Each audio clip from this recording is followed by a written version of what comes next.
Diving in deep to the world of crypto. You're listening to Vorpin AI.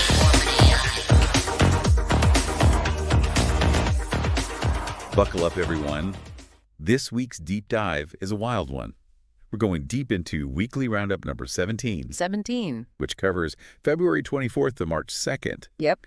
And whoa, things got really shaken up in crypto land. For sure. We're talking founders making some pretty big claims, possible Elon Musk sightings, and even tech that could totally change how we stream movies. And all that in just 1 week. It's crazy. Yeah, it really is a fascinating look at the crypto market in action, you know? We're seeing these huge opportunities pop up, but also some serious challenges alongside them. Right, so let's unpack why everyone's talking about Cardano right now. Mm-hmm.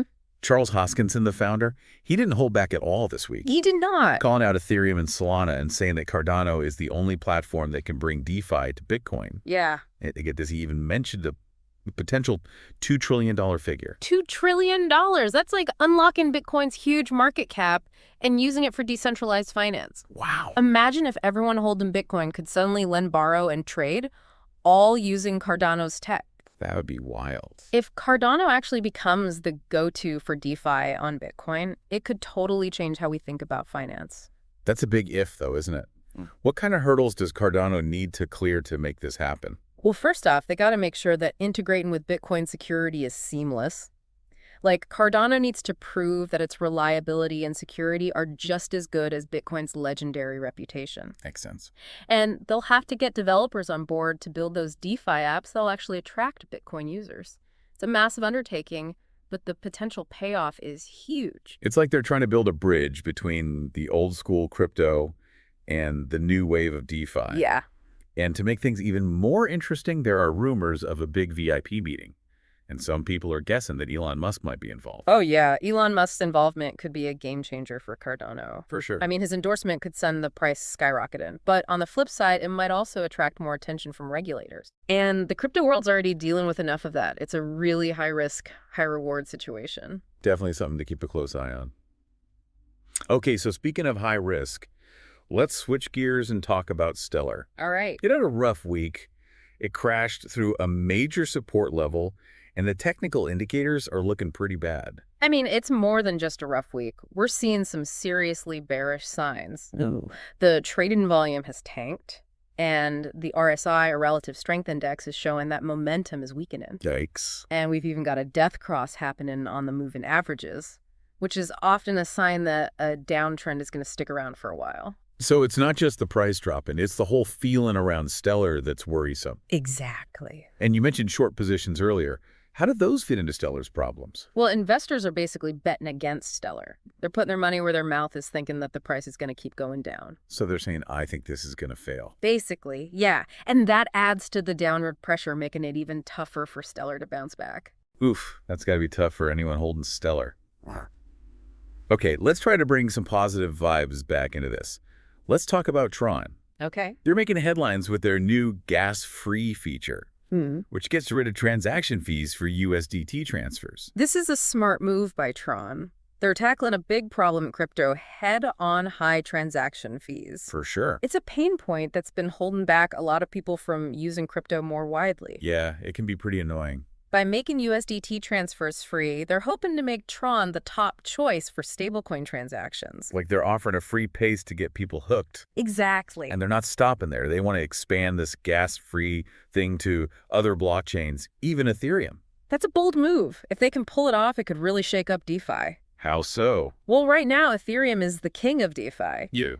But those high gas fees are a constant headache. If Tron can offer a cheaper option, it could shift the balance of power. It's like a David and Goliath story playing out in the crypto world. Yeah, and Tron's not letting up. They just put $75 million into World Liberty Financial, a US-based company. Wow. They're clearly aiming for mainstream adoption, especially in the US market. All right, let's move on to Aptos. It's managed to stay strong even with all the recent ups and downs in the market.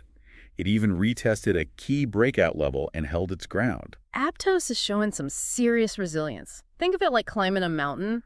Each resistance level is like a base camp. Okay, I like that. Aptos has conquered a crucial base camp, and now they're looking to summit that peak at $7.06. It's impressive. If they break through that, we could see a big price surge. Like 46% according to some analysts. Yeah. But like we talked about earlier, those external factors like the U.S. government's new tariff on the EU are making the market pretty turbulent. Right. The crypto market is definitely sensitive to what's happening in the world. And this trade war is creating a lot of uncertainty, which can lead to some pretty big price swings. Speaking of uncertainty, let's talk about Avalanche.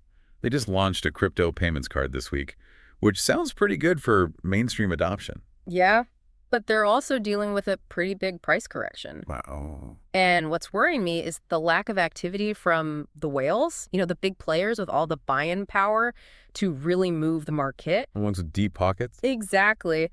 They seem to be sitting this one out. And without their support, it's hard to imagine Avalanche making a strong comeback. So it's a mixed bag for Avalanche. The partnership with Rain is a step in the right direction for mainstream adoption. But the price action is showing some weakness. Yeah, it's like they're trying to build a house on a shaky foundation. That's a good way to put it. Okay. Let's end on a positive note and talk about Theta Network. They're aiming to take on the streaming giants like Netflix with a decentralized way to deliver content.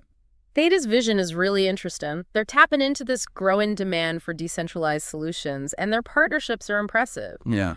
But what I'm most excited about is their focus on tokenomics. Tokenomics. It's all about how the Theta token is designed. It's meant to encourage people to participate in the network and hold on to their tokens for the long haul. Oh, I see. And that creates a really solid base for growth. It's like they're saying, we're in it for the long game. Exactly. It reminds me of what happened to Blockbuster when Netflix came along. Yeah. Could Theta be the next big disruptor in the entertainment industry? That's the billion-dollar question. They definitely have the potential, but they're up against some really tough competition. Yeah, it's going to be an interesting fight to watch. For sure. So there you have it. This week in crypto was a roller coaster of ups and downs, bold moves, and strategic plays. What stood out to you the most? I think it's the contrast in stories. You've got Cardano trying to connect Bitcoin and DeFi Tron, pushing for mass adoption with their gas-free feature, and Theta trying to build a decentralized Netflix. Right. These are some really ambitious goals, and it'll be fascinating to see how they all play out in the months and years to come. It just goes to show you that the crypto world is always changing, and it's never boring. Never. But remember, this is just the start of your own deep dive into these topics. Yeah. Do your research, stay informed, and keep your eye on the big picture. Absolutely. Until next time, happy exploring in the crypto world. See ya.